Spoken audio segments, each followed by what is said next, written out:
Okay, we're running a soldering test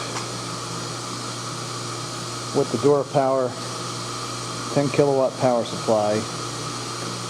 We're running this test at about 70% power. The solder rings are mounted on the inside of the housings, and we're going to be hoping to heat and draw the solder out to make a complete fillet. And power is on now.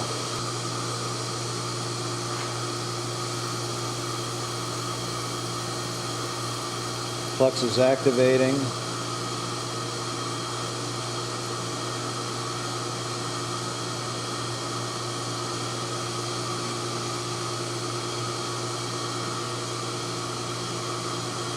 You can see the solder starting to flow out,